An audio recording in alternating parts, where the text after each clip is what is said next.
Depuis que je me suis lancé dans l'audiovisuel en début d'année 2013, le service patrimoine de la mairie de Koumak m'a demandé de réaliser des documentaires sur des vieux films, du moins faire le montage vidéo des vieux films 8 mm et Super 8 qu'eux, ils avaient récupérés auprès des familles de Koumak. Et lorsque j'ai commencé à faire ces montages vidéo et interviewer les anciens de la commune, j'ai commencé à prendre réellement conscience de la valeur du témoignage patrimonial, comme quoi c'était quelque chose d'important à préserver et à valoriser, entre autres. J'ai eu ce déclic-là, c'est lorsque j'avais fait les montages vidéo des vieux films 8 mm et Super 8. Et j'avais une petite séquence des années 63, par exemple, qui parlait de la mine. Un autre des années 65 qui parlait de la fête de la brioche. Un autre des années 68 qui parlait du football. Mais je voyais qu'il n'y avait pas autant d'informations que ça, même si j'avais quand même beaucoup d'infos. Voilà, j'aurais voulu, pour pouvoir bien travailler, avoir une rétrospective en images des années 60, après des années 61, 62, etc., etc., pour que voilà, j'ai de la matière pour pouvoir bien travailler. Et j'avais pas ça. Et c'est là aussi où ça m'a fait un tilt en quelque sorte dans la tête, en me disant comme ça, mais si nous on ne fait pas ce travail-là, ne serait-ce que dans la commune de Koumak, avec tout ce qui se passe au niveau actualité, on sait très bien que les chaînes télé locales ne peuvent pas se permettre de suivre une commune en particulier, parce que eux, ils s'en payent. Mais à l'inverse, moi ici, ne serait-ce qu'à Koumak, je pourrais le faire. Et l'information est juste à côté. Il n'y a pas à aller courir fin loin là-bas pour aller chercher l'information. Non, je travaille dans la commune. Et c'est ça que je voudrais mettre en place. Que chaque commune du territoire puisse avoir ne serait-ce qu'un GRI, journaliste reporter d'images, pour pouvoir travailler non seulement sur le patrimoine de la commune, mais aussi sur l'actualité qui, elle, deviendra un jour ou l'autre patrimoine du pays. Voilà.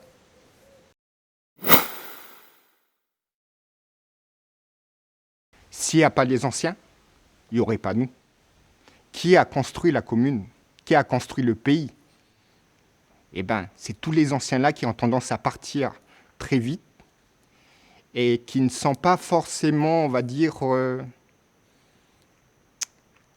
valorisés dans leur travail qu'ils ont effectué auparavant, dans le passé. Et je pense que les institutions, tout comme les associations, tout comme les entreprises, n'ont pas encore réellement cette prise de conscience-là à sauvegarder réellement l'histoire de tous ces anciens. Je ne dis pas qu'il faut sauvegarder tout le monde, mais essentiellement les personnes qui ont influencé les plus, en fait, telle ou telle commune, je dirais. Voilà. Mais je pense que la commune de Koumak l'a très bien pris, cette conscience-là, cette prise de conscience, en créant justement un service patrimoine.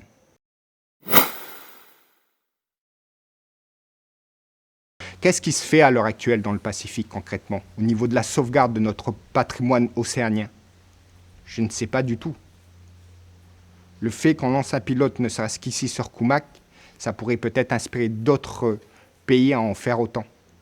Et il faut bien savoir un truc, c'est qu'au niveau du Pacifique, c'est que les gens du Pacifique se posent de plus en plus de questions sur comment nous on se positionne par rapport à tout ce système de mondialisation qui tend en fait à nous bouffer entre guillemets. Comment nous on peut préserver notre patrimoine, comment nous on peut mieux se faire connaître au travers de tout cela. Est-ce que ces pays-là ont réellement cette prise de conscience qu'il y a urgence à sauvegarder leur histoire, que leurs anciens, ils n'ont pas toute la technologie qu'on a à l'heure actuelle et que voilà, ils risquent de partir d'ici demain ou après-demain? S'ils partent, après, c'est fini. Hein. Il n'y a plus la mémoire. C'est eux qui ont construit leur pays. Voilà. Donc, c'est tout un raisonnement qui fait que, voilà, c'est comme ça, quoi. C'est le projet Big Bang.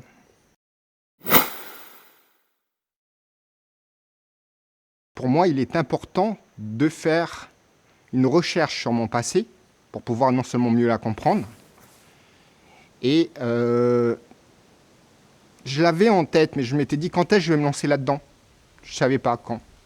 Et l'opportunité s'est présentée à moi lorsque j'ai travaillé avec la commune de Koumak sur le patrimoine de Koumak, justement, de la commune. Le fait que je m'intéresse énormément, en fait, aux anciens, en travaillant avec eux, c'est en quelque sorte, je dirais pas une revanche sur le passé, mais ça me permet en même temps de compenser cet aspect-là où avant je ne m'intéressais pas tant que ça à la vie je dirais de mon père d'abord au tout début, parce qu'il m'a quitté, mais aux gens en général.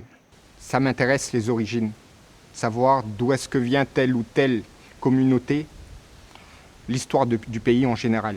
C'est peut-être pour ça aussi que tellement que je m'intéresse aux origines, je suis remonté jusqu'à les origines du Big Bang en regardant un film documentaire là-dessus, qui m'a vachement inspiré dans la réalisation de tous mes projets.